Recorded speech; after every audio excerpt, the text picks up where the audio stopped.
Nadismaya at siguradong malungkot ito si Mami Tiongson doon sa nangyari sa game kontra San Miguel. Sabi nga nila nauna yabang dahil dumamang lang ng 3 points ay nagkaroon na ng stare down itong si Mami Tiongson dito sa SMB. Pero nung bandang huli, wala rin nangyari at natalo din sila at siya pa nag-cause ng mga turnovers. Kaya sabi nga nila dapat inintay muna ni Mami na matapos yung laro. At ngayon ang nangyari nga itong San Miguel Beermen, naging 2-0 na at itong Terra Firma ay bumagsak to sa sunod-sunod nilang talo, 0-3 na at puro dikit pa ito. Kaya nga ngayon mukhang itong Terra Firma Jeep kinakailangan talaga na ayusin na yung kanilang sitwasyon para naman maipakita na sila talaga ay magbabago na dito sa kanilang pagiging parang farm team na laging sunod-sunod yung talo. Pero ang balita natin ngayon pagdating naman dito sa San Miguel Beermen, unang-una ang good news dito sa San Miguel, nakabalik na si Junmar Fajardo at inaasahan natin na ito'y magko-contribute na pagdating dito sa opensa sa susunod nilang laro. Medyo nangapapa siya dito sa pagbabalik niya, 2 points lang ang nagawa dahil syempre naninibago yan dahil meron pa tong injury. Pero sa susunod nilang laro, asahan natin na magiging mas maganda ang ipapakita dito si Junmar Fajardo. Pagdating naman dito sa mga pwedeng mangyaring pagbabago dito sa lineup ng San Miguel, maraming naniniwala na itong si Jeron Teng ay baka i-trade na ng SMB. Maraming nakakapunan na hindi na ito masyadong ginagamit. Ang sabi ng iba may injury, pero isa rin doon sa posibleng mangyari dyan ay baka ito yung meron pang sabihin nga natin hindi ginagamit talaga dahil ayaw nila ma-injure dahil ito nga ay iti-trade na. Usually ganyan na ginagawa ng mga teams doon sa mga players na talagang ayaw na nilang gamitin.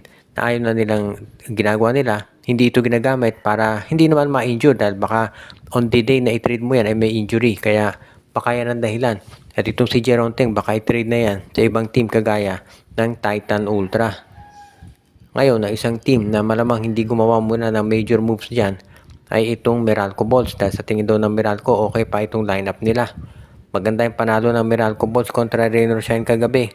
Pero ang report ngayon lumalabas naman, mukha daw itong kanilang sister team na NLEX Road Warriors ay interesado na makuha naman itong si Cliff Hodge. Dahil ito si Cliff Hodge ang nakikita ni Coach Jimmy Alapag. Bigay ng dagdag lakas para dito sa kanilang lineup. Alam naman natin na ito si Cliff Hodge, ibang klase yan mag-rebound at mag-defend.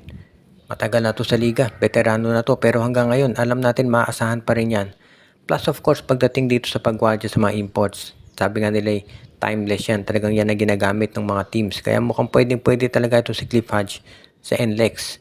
If ever mangyari itong trade na to, kailangan siyempre unang-una na magkaroon ng pangatlong team dahil sister teams ang NLEX at Meralco. So gagamit ng isa pang team itong si Jimmy Alapag at si Coach Trillo para matuloy ang trade. Pangalawang tanong dito, sino kaya ang makukuha ng Meralco? Si Cliff Hodge ay matagal ng parte ng starting 5 nila at kahit hindi na nag-i-start ngayon, isa pa rin yung integral na parte ng kanilang lineup. So hindi yan basta-basta bibitawan nitong si Coach Luigi Trillo at Nenad Vucinic.